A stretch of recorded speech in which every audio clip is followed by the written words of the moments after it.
Welcome to another episode of the Siege Podcast, a weekly show where we preview the week ahead from a betting perspective. I'm your host, Travis Harris. Joining me, as always, are the rest of the Siege guys, Devin Hadley, Jordan Hadley, and James Roth. Now, coming very soon, we will have video up on our podcast as well, but don't worry, you still won't see our ugly mugs. Shout out to Johnny 4K of J4K Productions, who will be doing all of our video edits and graphics going forward. So thank you, Johnny 4K. Quick update from Siege. Our Siege VIP clients are coming off a monster 8-3 week with the $100 better up $690 just this last weekend, bringing us to an impressive 43-27 record this football season. That same $100 better would be up $2,210. You know the drill. Hit us up on Twitter at PickSiege if you want to get in on the winning. We're offering all remaining football picks, NCAA and NFL, postseason included, for just $50. One last plug before we jump into the rest of the show. College basketball is just a few weeks away. Historically, we've done really well in this market due to the fact there are almost triple the amount of schools to handicap in basketball than football. This creates so much opportunity to find value because these casinos and sportsbooks throw their best number out there as an educated guess and wait for action to come in on these games to move the line accordingly. Many of these games, especially the smaller schools, don't get bet very heavily, which leaves the opportunity to take advantage of bad lines. This is where we come in to make our money. So if you like betting college hoops, we'd love to help you make some money this season. We're offering 50% off the entire college basketball season now through November 9th when the season starts. Oh, and you'll also probably want an ESPN Plus membership because a lot of the games that we bet are only available on ESPN Plus. So let's review the week ahead. Dev, what do you got for key takeaways or surprises from last week? Yeah, first thing that comes to mind, obviously, is the 9 overtime thriller Penn State-Illinois game. Wow, what? That's Big Ten football at its finest. 9 overtime. Can you call it a thriller? No, that was, kind of the joke. But 20-18 is the final score, and you have 9 overtimes. When I didn't watch the game, but when I saw the final score, I just was in awe. I mean, that's classic Nooner, Beth Mullen on the call, another punt, just your classic Big Ten game. And then my other takeaway is Ohio State's starting to play. They look like an absolute wagon right now. Stroud's playing well. They are much improved from that game that they played against Oregon early in the year. I mean, it's a night and day difference how much better they are. They will be tough to beat in the Big Ten. That's all I got to say. Yeah. That Illinois Penn State, I'm going to have to do some research. That's got to be a scoregami, right? 2018? No, seems too like many games. Too many games in college football. I guess that's true. Well, you're right on Ohio State, though. They're just on a roll, and they look good. James, what do you got? Any takeaways or surprises from this last week? Yeah, I'll just piggyback off that. I'd like to apologize to the Fighting Illini. I said on last week's podcast that if it was any other team besides Illinois, I'd be all over them because Penn State is just trending downward majorly. Probably because James Franklin's about to leave, but also because Clifford's hurt, and they're just not that great of a team this year. But so with that being said, I apologize, Illinois. I counted you out after you disappointed me the week before, but kudos to you. You got it done. They must have heard you. Siege is getting big. Someone must have heard the podcast on that team. Yeah, I give them bulletin board material, that's for sure. Other than that, nothing too crazy I feel like happened that shocked us anyway. Wake Forest defense optional for them, but they got it done. I don't know. That's why I was like, that has to be a record for points for Army, and sure enough, that was by far the most points for them in that stadium. They put that graphic up, so I'm glad Siege was on the right side of that one, but still, that was kind of scary. Wake couldn't stop them. I don't know, maybe once or twice, but other than that, yeah, nothing real crazy for me. I'm kind of disappointed in Oklahoma State, but I feel like that game was very poorly officiated both sides. So either way, that outcome it was going to be controversial. I feel like so. Yeah. Plus 7 covered though. That's all we care about. Yes, it did. Jordan, what about you? Yeah, last week was a very ugly slate to say the least. Not many big games. I hate to say it, but the team I was impressed with, especially in the second half, was Michigan. That was a big game for them. They could have easily looked ahead to state this week, but they got it done and did it pretty easily, especially in the second half. So I think that line this week's about right where it should be. I thought it would open up as a pick 'em, but after watching them on Saturday, it's probably right where it should be. About a field goal, maybe 4 points now. So Yeah, should be interesting. Yeah. Yeah, for me, I just can't seem to understand who this Coastal Carolina team is. I mean, Grayson McCall got hurt earlier this year. I wonder if he still is playing through an injury because he just does not look like he did last year. Their defense has more holes in it than Swiss cheese. I mean, they were nicknamed the Black Swarm last year because their defense was so good. They seemed to swarm you with 4 or 5 guys at every tackle. Now the only thing they can seem to swarm this year is their own end zone. I mean, they're giving up points left and right, losing outright at App State last week. I think I'm just going to have to stay away from them. I kind of broke my cardinal rule this year, betting the team and not the numbers. I think it's time to just stay away from Coastal. But man, they can look so good, but then they can look so bad. It's strange. Let's take a look at the week ahead. We've got 3 top 25 matchups. Ohio State minus 18.5 at home against Penn State. We already talked about how great Ohio State looks and how bad Penn State looks. I think I speak for all of us when I say we kind of have to lean Ohio State here, even with the high total. What do you think, guys? Yep, agreed there, Trav. However, mine has more to do with what James Franklin is saying this week. I don't know if you heard his press conference, but he said, my focus is solely on Illinois when he meant to say Ohio State. And then he ended up calling the Horseshoe, where they're going and playing this Saturday night. He called it the Big House. So his focus obviously is elsewhere. I think he's got one foot out the door. He switched agents a few months ago. Weird timing.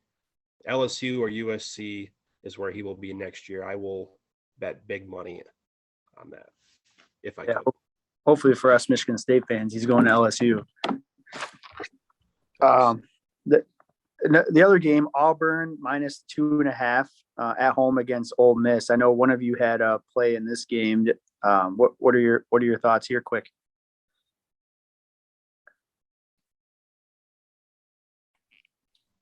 Yeah, I think being a night game, Auburn.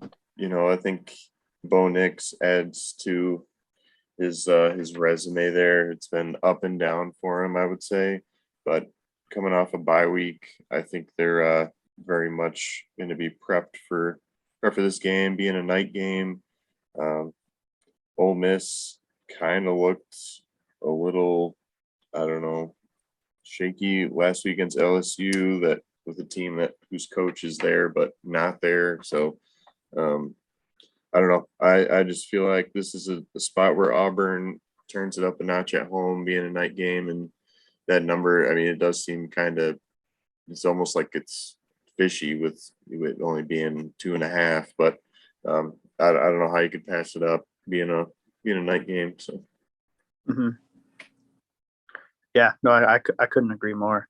And then the last top 25 matchup is the game of the week, the game of the year so far in the Big Ten anyway. Michigan is now minus 4.5 at Michigan State. That line opened at 3 or 3.5. Already bet up a point or 1.5, depending on what book you're looking at. It's no secret, and this podcast is divided from a Michigan State standpoint. Both teams undefeated, top 10. This game is just going to be epic in East Lansing. Fox, ESPN, and Barstool are going to be on campus for it. Siege will be too, so look for us out there. let's start with everyone's thought on this game. James, is with you as a lone Michigan fan here on this podcast. Let's hear your thoughts first. Well, full disclosure, I'll say that I'm hedging my happiness in this game. I'm taking State with the points. I don't know how you can pass up 4.5 points. A chance to be a double winner. Michigan could win and State could still cover. So I'm not going to pass up that opportunity. So I would say it's going to be, trying to remove my entire bias as a fan. I would say it'll just be a classic rivalry match between the two teams where it's going to be who's ever O-line and D-line can instill their will. I think that's going to be, at the end of the day, the biggest aspect, because the more whichever team has more rush yards, big plays will obviously play a factor too. I know State relies on big plays a lot, and that's pretty much how they beat Michigan out last year, was getting some big plays. But I think the O-line D-line matchup will be the biggest one, because both quarterbacks are just going to be probably playing pretty conservative, or at least the play calling will be, I would assume, until one team gets down, then they'll have to open it up some more. But or I could be just completely wrong and both teams try and strike first and it goes back and forth, and maybe there's more points scored in this than I'm thinking. But that's kind of my just take on it. I think it's the battle in the trenches, and whose backs can make things happen for the team and get some first downs when they really need them. So, yeah, I've heard of hedge funds, hedging your bet, hedging your happiness. I love it. You heard it here first on the Siege podcast, hedging your happiness. I love it, James. Jordan, what about you? What are your thoughts on this matchup? I could see this game going 1,000 different ways, to be honest. Michigan's kind of one-dimensional. They like to run the ball. You would think State would pack the box and make Cade beat them. And if he does, just tip your cap to him and say, they got us. But State relies on the big play a lot, like James was saying. Only way they win this game, I think, is if the O-line gives, Peyton Thorne enough time to throw the ball deep, and they let Reed and Naylor make big plays like they have all year. I see Michigan kind of shutting down Walker, to be honest. I know he hasn't been stopped much, but Indiana shut him down. Nebraska shut him down. So teams with good D lines have kind of held him in check. That he hasn't played many good defenses, to be honest, other than those two schools. So should be interesting. I lean the under. I think that's my favorite play, under 51. But I don't think I'm going to bet the spread at all. I'll just take the under, see what happens. Yeah, no, you're right. Definitely right on the deep line. That's going to be a problem. I could see some trick plays coming in for sure. Maybe even another special teams trick play. I mean, this is first downs are going to come at a premium, I think. So no, I totally agree, Jordan.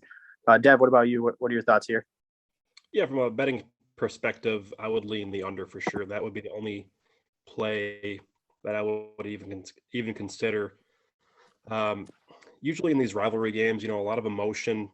It's hard to really handicap that because, a lot of I know Michigan State is 11-2 in the last 13 games against the spread in this game. Even when Michigan's favored even heavily, Michigan State usually mucks it up enough, keeps it interesting. But I'm not touching that spread this week. But I will talk some shit real quick. I have been wearing my Big Ten Championship Rose Bowl ring around town this week, just in case I run into any Michigan fans, to remind them that we have 3 of these things since the last Michigan Big Ten title. Just had to throw that plug in there real quick. Yeah, no, I'm glad you did. Shiny ring there, Dev. Though you guys can't see it on the podcast, but nice and bright. My thoughts on this game real quick. It's hard not to take Mel Tucker with the points, especially at home. We all know Harbaugh's record versus ranked opponents. I'm just really excited for this game. Noon Saturday at Spartan Stadium. I'm taking. I know you shouldn't bet with your heart, but I'm taking Sparty plus the 4.5 and sprinkling a little bit on the money line. They're my underdog pick of the week. So let's move into that segment. Jordan, who you got for underdog pick of the week? I'm going back to trenches, a team that's burning me all year with La Tech getting 5.5 against Old Dominion. Plus, I hate to say it, but they got to prove me wrong at least one time. They got to do something. Old Dominion's a bad football team. I think they've won one game all year. they're terrible. I'm surprised they're favored by 5.5. To be honest, it seems too good to be true, but I wouldn't be surprised because they burned me twice already this year. So that's my underdog play of the week. La Tech. I'm hot. I won my last underdog last week outright with Louisiana Monroe. So let's keep it going. Hopefully, sprinkle on the money line too. That's right. I had a note here to talk about that here in a minute. I was going to give you a shout out, Jordan. UL Monroe, 13.5-point underdogs, win outright by 10. That was a great pick. I hope our listeners tailed that one with you. Jordan, we might have to double down our six pack of beer bet. I'll fade La Tech with you. Double or nothing. 12-pack or nothing. Say less. I'm in. Dev, what about you? What do you got for underdog pick of the week? Yeah, I like Florida getting 14 or 14.5 against Georgia. This is another rivalry game. What do they call it? The biggest cocktail party in the nation or something like that. I kind of just think, with the emotion, Florida can score enough, I think, to keep it interesting. I definitely don't think they win, but Georgia's due to, not blow out someone. They're due for a close game at some point. I know they're very good, but no team can just roll everyone in the SEC playing good teams week in and week out. So I like Florida here to muck it up, keep it close. Maybe Georgia wins 31-21, something like that. I'll take the Gators. All right. Gators plus 14.5. Yeah, I'm staying away from that one, to be honest. That's a high line. If I had to bet it, I'd take Georgia. But, man, that's a lot of points. So I definitely see where you're coming from, taking that two touchdowns and a little more. So, James, underdog pick of the week. You want to round us out? Well, I want to give a shout out to the Beavers, Oregon State last week, getting it done for me for my underdog pick last week. But this week we're going to go with Anchors away. We're going to take Navy. They looked really good last week against Cincinnati, so they're probably going to prove me wrong and really shit the bed this week. But I just think plus 11 against Tulsa. Tulsa, I guess, they're coming off a bye, so they've had a couple weeks to prepare for the triple option, but teams don't even like to prep for the triple option for 1 week, let alone 2 weeks. So I know they're just, probably hating themselves having to scout against the triple option for 2 weeks. I doubt they even were doing that. I'm just going to say that Navy found something. Their quarterback that was out at the beginning of the year is back now. So it's kind of shown the last few games. They've, had a little bit more pulse on offense. So I'm gonna tail them this week, plus 11, and potentially also take them money line. So there we go. Anchors away. Yeah. That fight song sounded very similar to the fight song of Waverly Warriors. But we'll move on to our locks of the week. To recap last week, I had a nasty 1-2, Dev 3-0, James 3-0. Jordan goes from the huge underdog pick of the week to having his locks of the week go the Golden Sombrero, an 0-3. Sorry, Jordan. But Jordan, let's have a little redemption. Why don't you start us off with your locks of the week? Big bounce back week. Got to recover from that, right? So first play of the day is going to be Virginia Tech getting 4.5 against Georgia Tech. Georgia Tech's a team that's been trending down the last few weeks, failed to cover 3 weeks in a row, giving up 52 points to Pitt and then 48 to Virginia. I think Virginia Tech scores enough points, even though they've been struggling offensively. Finally get a good matchup with Georgia Tech. Might sprinkle the money line as well. So getting 4.5, lock that in. Next play, West Virginia, Iowa State under 49. West Virginia as an underdog has hit the under 11 out of the last 12 games. So that's a trend I like to be on the right side of, and I'm going to continue that and take the under at 49. And my last play of the day is going to be Miami team total under 26.5. 40-degree weather in Pitt this weekend. Miami's not used to that. Pitt's a defense that's kind of came together the last few weeks, holding their opponents under 21 points the last 4 games. I like that. Miami should struggle to score. I also like Pitt to cover that in that game too, but I won't give that out just yet. But Miami under 26.5. That's my last play. All right. Yeah. It's so funny to hear us give out, and this isn't the first Big 12 under that we've given out, but I remember the days not too long ago, just a few years ago, I would have taken out a second mortgage on my house to hit a West Virginia over 49. So the times have changed in the Big 12, that's for sure. I'll go next quick for my locks of the week. Started off with Iowa +3. I believe they're at Wisconsin. This is more of fading, and I think I mentioned this on the podcast before. Mertz is the worst quarterback in the Big Ten, and I'll take any point or any team, especially a team of Iowa's caliber, getting 3 points against him. So take the Hawkeyes +3. The next play, this is going to depend on if their quarterback, Chris Reynolds, is playing or not, but Charlotte +18. Chris Reynolds is a stud, so if he's not playing, I'm not going to end up taking this, but I'm throwing this out here as a gamble that he is going to play. They're at Western Kentucky, a team who gave up 35+ against Michigan State, and we already talked about how D lines give Michigan State a problem. So if they can score 40, 35, 40+, Charlotte shouldn't have trouble covering the 18 points, especially if Chris Reynolds is playing. And then last is a game I'm really looking forward to this weekend. SMU at Houston. SMU getting a point and a half, depending on the book, but I got it at +1. I'm taking the Mustangs +1 at Houston. So, Dev, what do you got? Yeah, first play I like is the under in the Rutgers-Illinois game. Once again, this is your classic Big Ten noon game that you forget is on TV. Beth Mullen on the call. And this is going to be one of those games, hopefully, where, all you hear is, and there's another punt from Beth Mullen. And, pretty much it's just 2 bad offenses and 2 decent defenses. I think 42 is way too high. I think this is like a 21-14 type of game, 20-17 type of game. Also lean Illinois here too. Rutgers is very bad. But I'll take the under. I think that's an easy win. Next play, I like Florida State getting 10 against Clemson. And this is mainly just a fate of Clemson. I mean, who the hell is Clemson to be favored by 10 points against anyone? Florida State's starting to play a little bit too. They just beat North Carolina on the road. I'm starting to score some points. Mike Norvell, their head coach from Memphis, I think he's a pretty good coach, especially offensively. They're going to score some points, move the ball at least enough.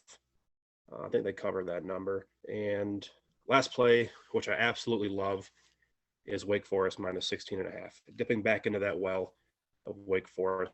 They're the best team in the ACC, I think, by a wide margin. I watched NC State play last week, and they're pretty bad. I mean, they did not impress me at all, losing to Miami. And Wake is much better. Wake's playing Duke, and Duke's very bad. When they lose, they usually get blown out, unless it's to like Charlotte or something. They lost a close one to them earlier in the year. But Duke just lost to Virginia 48-0. Wake is twice as good as Virginia. They are going to score 50+. Duke will score a little bit because Wake can't really stop anyone either. But I think Wake just wins with ease, maybe even wins by 30+. I mean, they're just a lot better. I'll be sprinkling more than a unit on Wake, probably 2 or 3 units. I love that play. I couldn't agree more with Wake being the best team in the ACC. We were all up at Frank's Press Box on Saturday watching that game. Shout out Frank's Press Box. And we were just in awe at how good Wake Forest offense is. I mean, you've heard it from me here on this podcast. I think Sam Hartman is one of the better quarterbacks in the country. He should get drafted high. But, I like that pick a lot, Dev, for sure. James, you want to finish us out for the locks of the week? Yep, I'll roll through mine really quick here. First one, noon game, Cincy -24 against Tulane. This is kind of just mainly a fade of the Green Wave. I mean, this is usually a team that we like to bet on, but this year has just been awful. So Cincy, I think, bounces back huge here after only beating Navy by 7 last week. I think they want to flex and look, continue to look impressive. I know they're, number 2 in the country, and it looks like it'd be their spot to lose when it comes to the playoffs. But I think they still want to continue to look as impressive as they can. So I think they rolled Tulane. I think it's probably be like a 50-10 game or something like that. I don't see Tulane scoring much at all.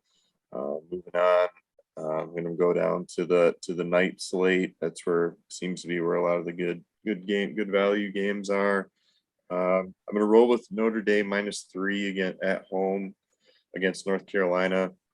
I know Notre Dame's going to be out there stud safety, so that kind of worries me a little bit. But I think with it being a night game in South Bend, Notre Dame needs to continue to win in order to keep any hope of a playoff spot alive. It's a very sliver of a hope right now with that one loss already. But I think Notre Dame finds a way to get it done, and North Carolina just doesn't have enough in the end.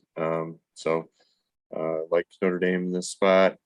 Said earlier in the podcast, I'm on Auburn -2.5. Again, night game. I just feel like these lines now, especially with full crowds, I feel like they're still not making much sense to me. Last year, maybe with no crowds, these lines I think would make a little bit more sense. But the fact you're gonna have a packed house in Auburn, you have Ole Miss walking in as a top 10 opponent. I have a feeling that they'll ride some momentum this game, and Bo Nix will make enough plays, and I just like them. If anything, win on a last minute field goal. I don't know, but -2.5, I feel like you just have to take it. So those are my plays. All right, you got it. 12 plays. Tail them, fade them, parlay them, whatever you do. Hit us up on Twitter at Pick Siege. Let us know what you're doing with them. Which plays you like, which plays you don't like. We'd love to hear from you. So that'll do it for us on this episode of the Siege Podcast. We've got 7 VIP college football plays on the card this week. Get all 7 plays, plus our NFL plays, which we have 4 on the card for this week, I believe. We went 6-0 in the NFL last week. All those plays are up for grabs for just $20. So DM us on Twitter to purchase. Follow us at Pick Siege. Share this podcast with your gambling buddies, and let's all win some money together. As always, gamble responsibly. Thanks for listening, and we'll be back next week. Siege coming. Head your happiness, Michigan fans. You won't regret it. Head your happiness.